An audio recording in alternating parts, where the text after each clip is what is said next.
Hello everyone, I'm Shantanu Sharma. I'm co-founder of Woodbox and we help organizations of all sizes reduce their carbon footprint through green procurement. On our channel, we speak about sustainability, climate change, what climate change means for your business and how you can make your business future ready by implementing green procurement and ways to reduce your carbon emissions. Today's video is going to be about strategies to implement green procurement for your business. So if this kind of content is meaningful for you, which is meaningful for everybody, do subscribe to the channel so that you get to see all videos that are part of this channel.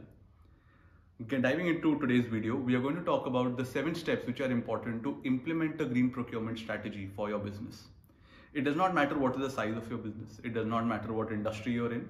These 7 steps are essential to make sure that you are able to align yourself to green procurement and reducing your scope 3 emissions.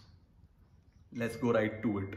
The first step that is important is having an organizational support, which means you have not just alignment from the top management, but a trickle down effect where every layer of the organization is in tune and believes that green procurement is the way to go.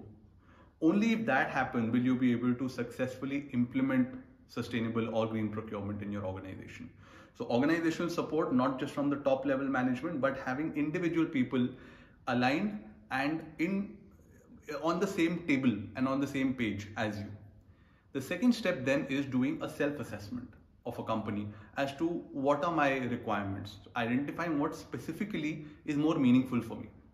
Let me give you an example. For some companies, packaging may be a kind of procurement which is critical for you.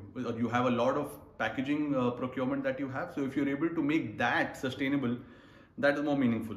For other companies, office utilities may be the main procurement. For another company, laptops and IT related hardware may be the important part. So depending on your own company and your own industry and your individual requirements, you need to identify what is important for me. And this can only happen if you have done a thorough self-assessment. Now the self-assessment will lead you to the third step of implementation, which is setting targets. Your own targets, your own individual goals need to be set depending on your assessment.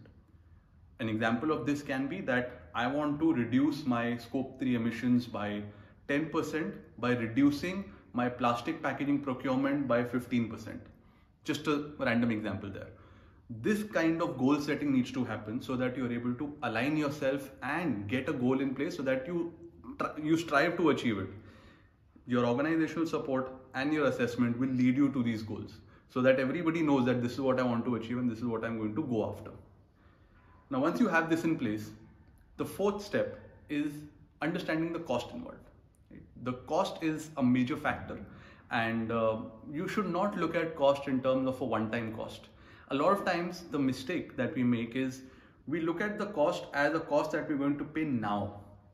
That this is what I'm going to pay now and this is the cost of the product. That's a very short-term way to look at it. What you should try to do is assess the lifetime cost that you're going to pay for a product. And for that, multiple researches and studies have shown that sustainable procurement and products which are more environmentally friendly have a lower lifetime cost compared to their alternatives, which we are currently using.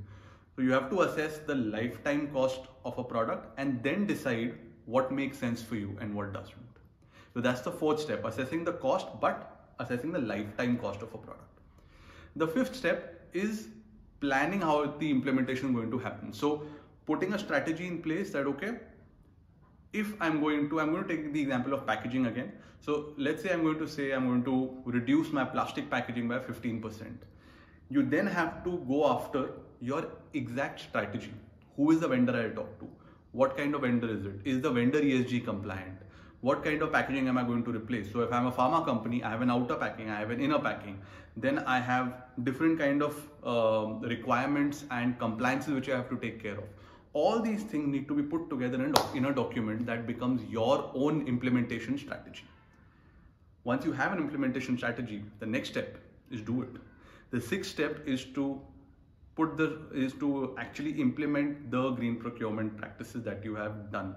So you got from organizational support to self-assessment to setting goals to assessing the cost, then to developing a implementation strategy, and then to implementation. So you've done this, the entire cycle of implementing green procurement, irrespective of your industry, irrespective of how big or small a company you are, the steps will remain the same.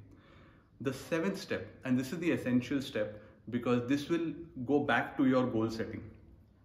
Once you do green procurement and once you put the plan in action, did it make a difference? Did it actually reduce your carbon emissions?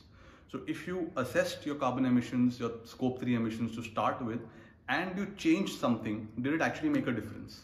If it did not make a difference, what else can be done? So what changes or what pivoting or what alternatives can I further look at to make a difference? Which is a sustained assessment that you're going to do over a period of time. So 7 steps to implement green procurement for your business are: first, getting organizational support at all levels of the organization. Second is to do a self-assessment which tells you your specific business type and requirements. Third is to set goals as to what you are going to do and achieve. Fourth is to assess the lifetime cost of the product, the lifetime assessment of the procurement that you're talking about. Then fifth is developing a strategy for implementing a green procurement program. The sixth step is implementing the green procurement program itself. And number 7 is assessing and reassessing what you have done and what difference has it made to your carbon emission, and has it made a difference to your overall green procurement needs that you put in place for yourself. I hope this was meaningful and this helps you set up a green procurement program for your business. If you need further help, you can always reach out to us and we'll be happy to help you. These are the 7 essential steps which any green procurement team will help you set up. So with that in place, do share this video if you think this is meaningful for someone else. Do like the video so that this goes out to more people and they're able to see what green procurement is and what they can do to make it a part of their own business. Thank you for watching. Do subscribe to the channel and we'll see you in the next video very soon.